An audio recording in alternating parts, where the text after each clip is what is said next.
From JBS Studios in Greater New York, this is the JBS News Update with Teisha Bader. I'm Teisha Bader with the JBS News Update for Monday, August the 19th, 2019.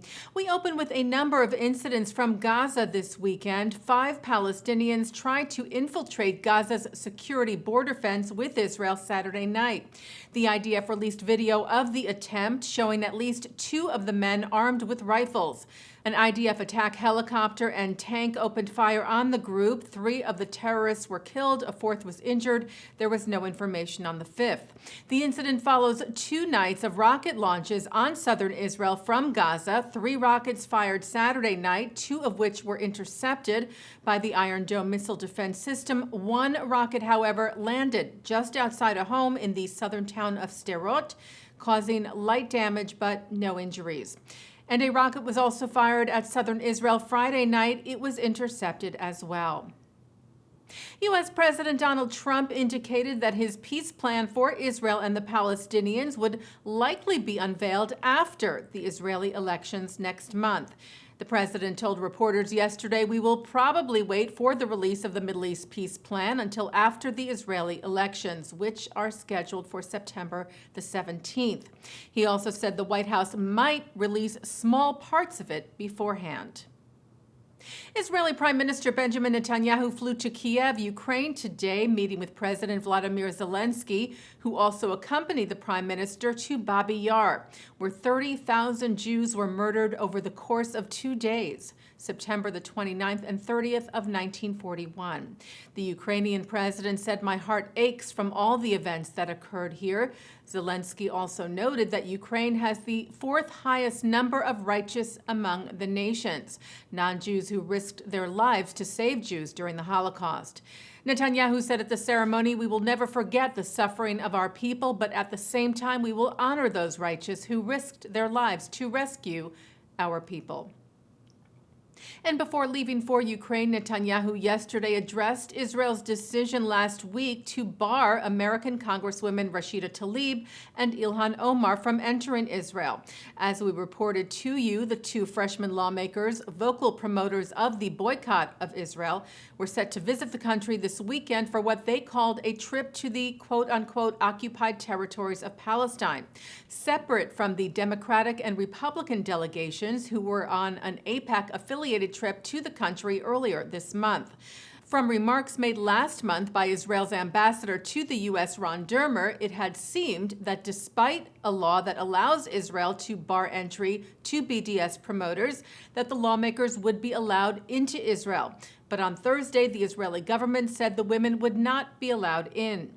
Netanyahu explained, "Our directive is to facilitate on a regular and automatic basis the entry of all members of Congress, Democratic and Republican. There is only one exception," he said, "and it is the BDS law that obligates us to evaluate the entry of people who support BDS." Netanyahu said when Ambassador Dermer spoke, there was no specific request regarding these visits. Neither was there an itinerary or a specific travel plan. "As soon as these arrived, we checked it and reached the decision that we did." The Prime Minister said this was a principled, not a partisan decision. "We respect all political parties in the U.S. equally. However, we also respect ourselves. Whoever comes to impose boycotts on us and to deny the legitimacy of the State of Israel, we will not allow them entry." By the way, a request by Rashida Talib to visit her grandmother in the West Bank was approved, with conditions, reportedly, of not engaging in BDS activity. While there, Talib at first accepted the terms but then decided against it, calling the conditions Israel set out oppressive. Meanwhile, the Conference of Presidents of Major American Jewish Organizations shared that they held a conference call with Dermer about Israel's decision, sharing some concerns about the implications of the decision, while also acknowledging the, quote, extreme anti-Israel rhetoric and actions of the Congresswomen. The conference said in a statement following the call, ultimately, the government of Israel made its assessment of the countervailing arguments and acted upon their conclusion.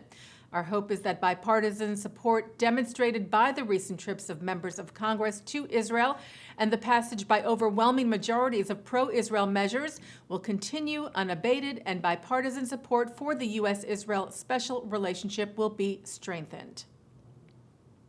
The UK Jewish News reports that London Mayor Sadiq Khan has urged the City Council of Westminster to support plans to build a Holocaust Memorial and Museum in Victoria Tower Gardens, which are a UNESCO heritage site. And officials say the memorial and museum could block the garden's view and would like to see it built elsewhere. But Khan said the location would make a powerful national statement. He wrote in a letter to the council, "As we see the scourge of anti-Semitism and hate crime increasing across our country, now more than ever we need a national Holocaust memorial so we can learn the lessons from history as well as pay tribute to the victims of the Nazi genocide." Taking a look now at our programming for tonight on JBS for Monday, August the 19th at 7 o'clock, it's The Wisdom of Dr. Ruth. At 7:30, we mark the 25th anniversary of the terrorist bombing of a Buenos Aires Jewish center that murdered 85 people in a memorial service by the American Jewish Committee Westchester Fairfield at Congregation Emmanuel of Westchester. At 9 tonight, Mark Golub sits down with Esther Waxman, mother of IDF soldier Nachshon, who was kidnapped and murdered by Palestinian terrorists in 1994. At 10, leading philanthropist Charles Bronfman speaks at the 92nd Street Y. And coming up right after this newscast, it's The Jewish World. And that's the JBS News Update for Monday, August the 19th, 2019. I'm Teisha Bader.